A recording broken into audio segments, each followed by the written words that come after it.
Brother, Sun, Sister Moon is a retelling of the St. Francis of Assisi's Canticle of the Creatures. So how would you describe that story to someone who had never heard it before, and this was going to be their first introduction to it? I always tell people it's his prayer to nature. He's expressing reverence for the cosmos, for the sun and moon and stars, all the elements, all the creatures. Would you add anything to that? I think that's a lovely description of it. There's something in St. Francis, and actually I quoted it in my... there was something that St. Francis said that I quoted in my notes, so perhaps I should read it so I won't misquote. There you go. Misquote it. You don't want to misquote yourself. Because I think it's so perfect, as he says.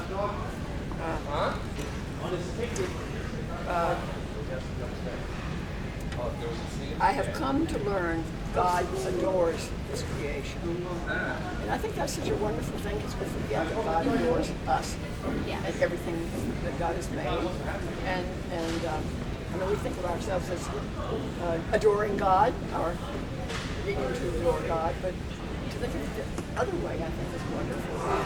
And this prayer really says that so beautifully. For him. It's really a hymn. Now, what came first? Was it your illustrations or your retelling of the text? What came first in this whole process of making this book? Definitely Pam's idea to do something. When you say you came first, and I was pulled into the project later. I suggested we do the canticle. You sent the retelling, and then I worked with the retelling to create the images. Now, had you two met prior to this and worked before, or was this your first joint venture? Our first We met yesterday. We met yesterday. Wow, there you go. I've sent rather adoring emails to him. Which I printed out and hung over my desk. Now, are there plans to do more? Oh, we'd love to do more. We would love to do more. So, I'm the person that needs ideas sent to me. So, Pam's going to send me some ideas, and we're going to do something. We're going to keep it rolling. Yeah. Now, Katherine, you serve as the National Ambassador for Young People's Literature. I'm sure I got that right. Why do you feel it's so important for us to promote literacy and reading to children? Why do you think that's such an important issue? Have you read the newspapers lately? You know, there are people who say, don't let government touch my Medicare. This is evidence of an unreading nation. And if we're not going to teach our children to read and read widely and critically and think about what they've read, we're going to have a dumb, not a democracy anymore. Some dictators will be able to come in and walk right over us because we have so far to think. Widely and wisely.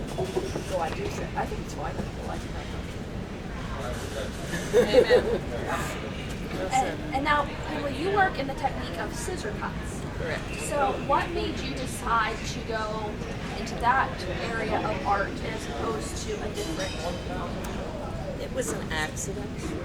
It was a hobby that I picked up when I was living in Europe, and they just became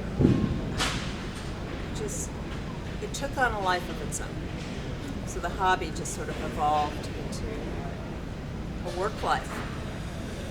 At some point, I want Pam to show you the actual. Of course, this is printed from the work she does, but she has an actual. Could we show you that? Oh yes, I'd love to see it. I mean, it's staggering to me. Well, I mean, just in the book alone, it's beautiful. Thank you. And she says things like, what did you expect? You know, you draw a big outline of what you're going to cut or something. Right. I mean, she makes it sound simple, but believe me. Years of practice. Yes. So you start with a piece of paper. You fold it down the center. I sketch out just little helper lines so I know where I'm going. They're not exact at all. It's just a rough sketch. I'm working on a self-sealing mat and cutting through both layers with an X-Acto knife. So when I open it up, I have a mirror image.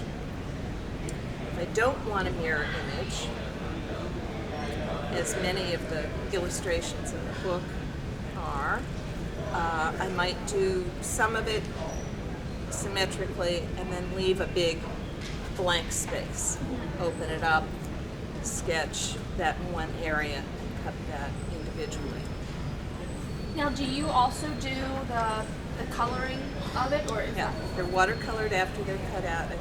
I stain the paper with coffee to mute it after it's cut. I have to iron it because it crinkles up, and then it's watercolored, ironed again, and fixed to a mat board. Now, how do you fix it? A little bit of glue. Just a little bit? Yeah, just a Because you little wouldn't spot. want to have much. No, it doesn't take much, and you want some of that dimension.